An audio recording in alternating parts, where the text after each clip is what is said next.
God, do I love my job. We opened up today with The Last of Us, then I showed you Unfinished Swan, and now I get to end my day with Mr. Todd Pappy, game director of God of War freaking Ascension. Man, it is an honor to be in front of you. Oh, thank you. I'm excellent. It's been a good show. So, immediately, you're on stage E3. How does it feel? You just walk on like a boss, grab the controller, and you play. I am sweating. I am sweating. You can actually see in some of the far shots, my hands, I'm rubbing my hands down my pants. I got that at times, like he's sweating. I know Pappy, he's sweating. I was nervous. I messed up a couple of times, but, I don't think anybody saw it. Some of the team knew, and they're like, that's odd. So, off the bat, we're about to show everyone the demo again, but we're going to actually do a walkthrough. We're going to break it down, rebuild it, and walk our audience through the God of War Ascension demo, single-player demo.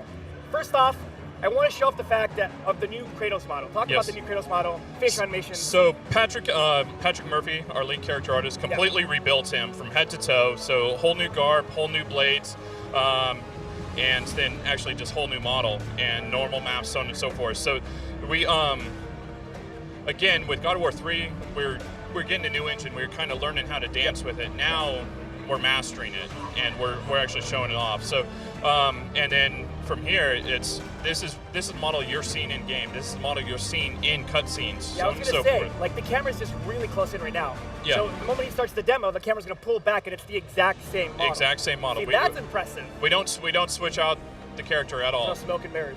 So let's get started. See what happens. All right. So where are we? Can you reveal where in the story this is at? Yeah. So this is about 60% into the story. Okay. And where Kratos is arriving is the island of Delos, which is basically the birthplace of Artemis and Apollo. And Kratos is here for an item that will help him on his journey.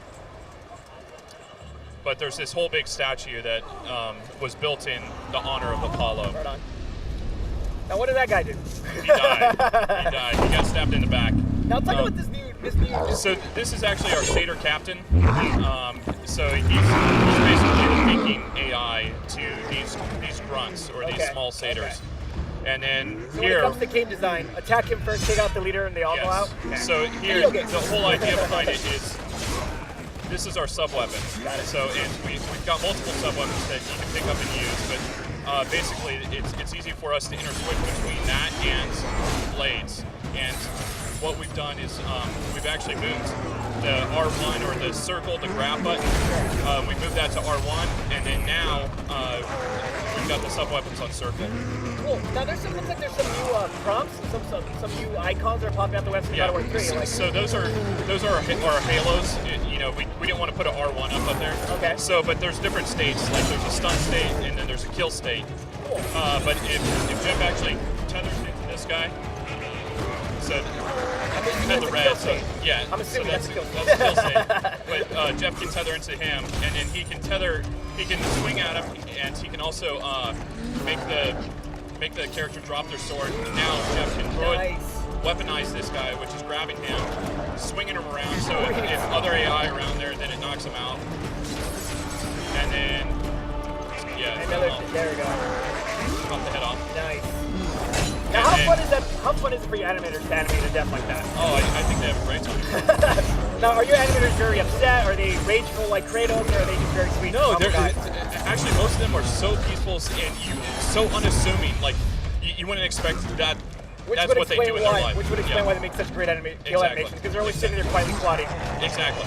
So here, we've got our traditional CS moves, and then we're also showing off some new ones. Obviously, he died by skewering. Okay, so let's talk about the camera. Like, the camera work is phenomenal. Like, thank you. The camera's flying in and out. It's like it's this great, cool experience. And again, it's no smoke and mirrors. This is actually the game. Yes, this is the game. We do not do we do Apex, but every now and then, for the most part, it is all in game. So this is a new feature. Talk about exactly. So this is what we're calling life cycle. And the whole idea behind it is that Jeff can actually take it so that it is completely pristine. And then once it's completely pristine, you still can't get up there. So now you got to take it and you got to rewind it to 50%. That's what you were doing in the demo. Exactly. So you can take it, you can rewind it to 50%, and then now you can actually navigate on these pieces. Very cool. And again, there's that camera work. Yeah. I love exactly. And this will allow you to get over to the next area. Okay.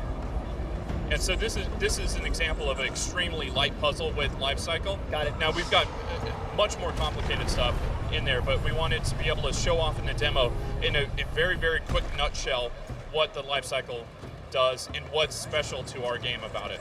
Right on. Now, I remember the first time I saw God of War Ascension, first thing I picked up on was the fact that he no longer opens up chests. He just smashes them. Yeah, and then here's a different side of him too, where he actually saves somebody. Yeah, what's up with that? Like, when did he go soft?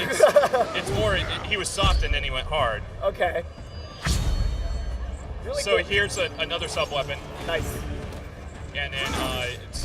What's that called? Pull up different That's what you were trying to do. I knew you were trying to pull that off yesterday. Exactly. Trying to float him and throw him spear him like he missed it. Yep. So it's a combination of using the life cycle as well as the sub-weapon. Cool. And then here he's got him on tether. Oh, that's great. And then he can still attack, and then he can use him as a wrecking ball. Do you know Nick Cheshire of back at Destructoid? He's over at Harmonix now. Him and I are huge God of War fans. He had the best tweet last night. He's like, the press conference could have just been 30 minutes of fan fiction and Tom Pappy playing God of War Ascension for the next hour. Awesome. So you got fans, dude. Oh, thank you. So, and then here's the first interaction that Kratos has with Charybdis. Very cool. Love that. It's a nice big tentacle. Yep. Great. So, what was the design decision to move the props to the sides of the screen? Because before it was right over. Yeah, well, it's basically really just player can focus on the action, and then they can read in the periphery, okay, yeah, this is where the button is. Great. And it also corresponds to the face button, so if it's, X, then, it's down low. So, people that play other systems or anything like that, they can easily understand, hey, this is what we're trying to do.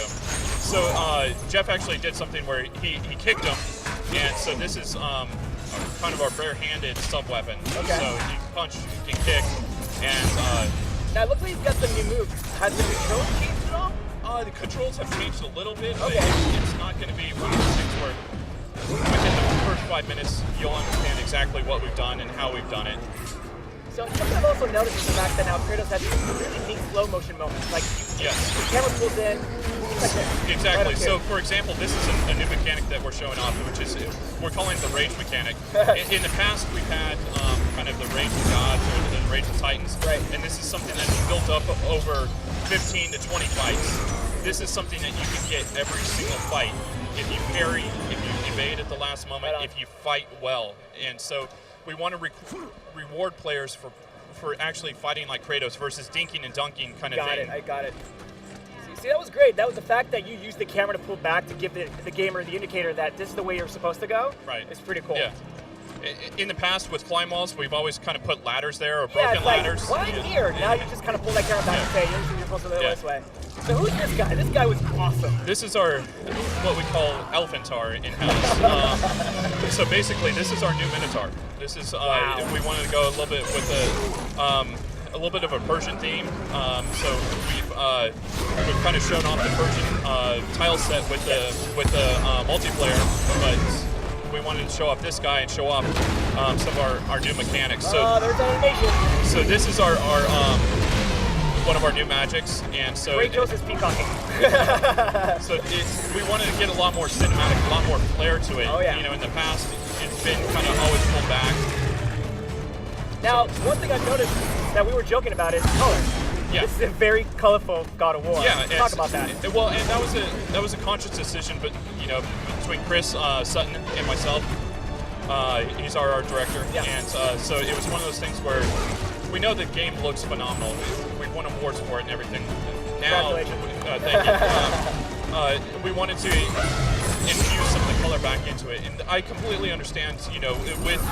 With killing the god of the sun, I can understand why there is no light. And why it's raining all the time. Oh, this is cool. I don't remember seeing this yesterday. Oh, yeah, I remember this part. Yeah. Okay. So basically, in God of War 1, the creatures were a little bit more formidable. They would manhandle you a little bit more. So that was kind of an idea behind it. And then here, this is our promptless minigame. So the whole idea behind it is basically you can attack and you dodge. And that's all you do. You just read what the character's doing, and you do it at an appropriate time. And it wasn't right to fight night in a way. I don't know why I would harken back more towards Mike Tyson's Punch-Out. Okay, right on. Yeah. That's fun. Very cool. So, and then obviously, those things will end when Gory kills. And only certain creatures will have them. And then from here, this is phenomenal camera work. Up close with Charybdis. Ah, what a phenomenal ending, dude. So, thank you so much for showing us that. Oh, you know, no problem. As being Todd Pappy, how does it feel knowing that you're working on such an amazing franchise? It's one of those things where I work with such a wonderful team. Absolutely. If I was going to equate it to something, it would be I'm Demi Moore, and there's 200 Patrick Swayze's behind me that you don't see that make my job so much easier. That's so cool. So, but I love the team. I've been there for extremely long time, and it's almost like a second family. Well, now that you finally showed off single player, what's next? I know you want to go back to the studio and keep working on it. What's next for you guys? Next thing is basically just tightening up the multiplayer, getting all the features that we want in there. To we're showing kind of a subset of what we're trying to do. Right on. And now it's just finishing up the game, man. So let's be honest. What's been the reception with multiplayer?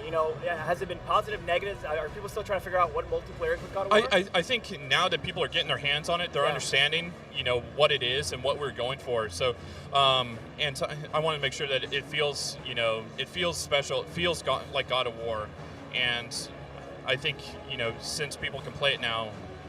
I haven't had a chance to go and talk to anybody or anything like that. You should do that right now after this interview. Be like, so what do you think? I'm sure they're impressed because I love the God of War multiplayer. You should be really, really proud of that. So, any closing comments, anything you want to add besides the fact that you actually announced the date? Yes. So, we are shipping March 12th, 2013. Nice. So, I got to ask, you guys set a date. Is that a good or a bad thing? It's a good thing. Okay. It's a good thing. For us, it's when we set a date, we know what our target is, and sometimes when you have moving targets, then things get kind of squishy, and you get feature creep and so on and so forth. We've got a very, very clear deadline, and the team will work towards that. Phenomenal. Drop that date one more time. March 12th, 2013. Dude, always a pleasure, man. Thanks, Thank you so much for your time. Hell yeah.